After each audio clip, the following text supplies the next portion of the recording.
Welcome to the second session of the 30 in 90 days online course. In this session, I am going to introduce you to the very first step of the 5-step formula, that is maintaining the inquiry tracker. An inquiry tracker is the backbone of your marketing plan. It is a sheet that will help you in setting up the perfect marketing plan for your preschool. It is not just any Excel sheet. It is a sheet which, if maintained in the right way, will work wonders for you. The tracker should be maintained on a daily basis. Let me show you how to create an inquiry tracker.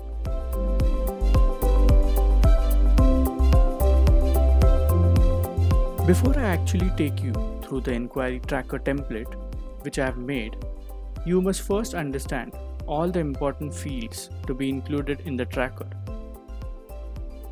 The fields are as mentioned below. Field number 1 is the serial number.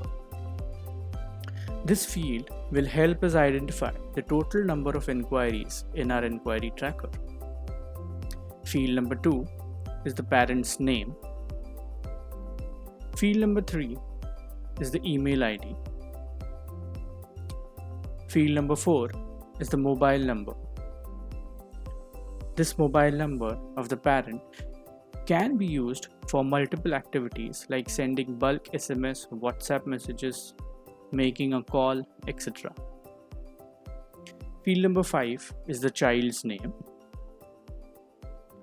Field number 6 is the admission status. Now, this is again the most important field because this will help us identify the status of a particular parent and accordingly decide the plan of action. I'll talk about this in brief when I actually take you through the inquiry tracker template. Field number 7 is the source of inquiry. Again, a very important field. This is to be maintained in the tracker as on the basis of this, we will be able to derive the sales funnel and also the marketing plan for the next 90 days. And finally, field number 8 is the program. This is the field which will help us identify the program for which the parent has inquired so that you can accordingly send respective marketing communication to the parent.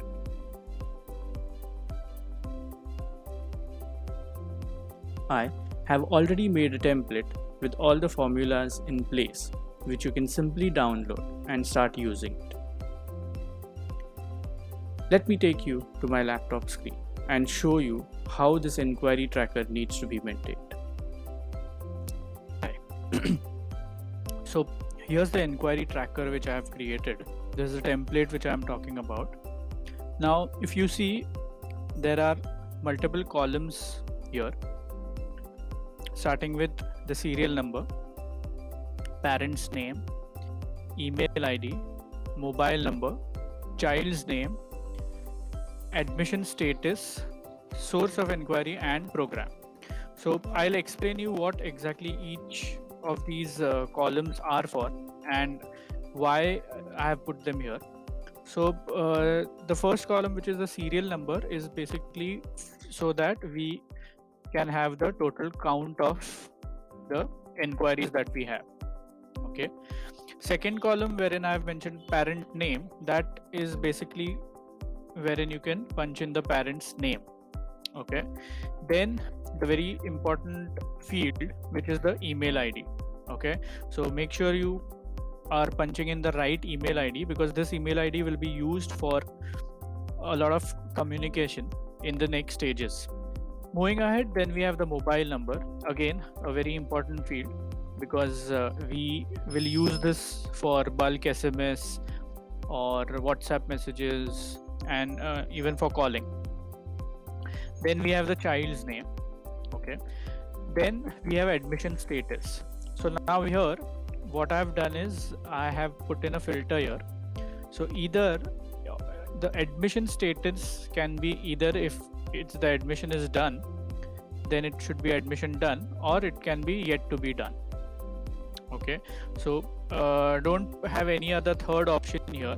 Okay, this is not going to be your follow-up sheet, okay, wherein you mention your remarks, because this is going to be a purely an inquiry tracker, and depending on these filters, we'll have our graphs in this dashboard sheet. Okay, so don't change any of these. Similarly, in the source of inquiry, we have Google search, and there are all these options. Okay, so after that, the last column is the program. Okay, so what you need, again, if you see here, there's a filter which I've added. Now this filter, I have mentioned only preschool, daycare, or the third option is either preschool or daycare. Okay, the parent is inquiring for preschool, either they are inquiring for a daycare program, or both. Okay, again, if you have anything additional, like some activity classes or any other extracurricular activities, you can add it to this filter by going to the data validation field. Okay, so now let me just, what I have done is I've punched in all these numbers. Okay, so I've punched in around 54 parents data here. Now I'm going to show you what happens in the second sheet, which is the dashboard sheet. Now in this dashboard sheet, if you see, I have these 3 graphs, okay, which will tell you, now the first graph will tell you how many admissions are done and how many are yet to be done. So out of those 54 inquiries, you will see that there are 29 admissions which are done and 25 admissions are yet to be done. Okay, so from where is this taking this figures is from this column. Okay, and that's the reason I told you not to change this column. Then in the second graph, we have count of child's name by admission status. Okay, so here if you see, we have the source of inquiries. Now out of these 54 inquiries, if you see, there's a breakup given. So through banners we have 6 inquiries, through Facebook we have 20, through Google search we have 13, so on and so forth. So this graph tells us very clearly that you need to put in more money into Facebook advertisement and Google search, because majority of the inquiries have been generated from Facebook and Google. Okay, it will also tell you that out of 54 inquiries, 6 inquiries have been received from inserts and 6 from banners.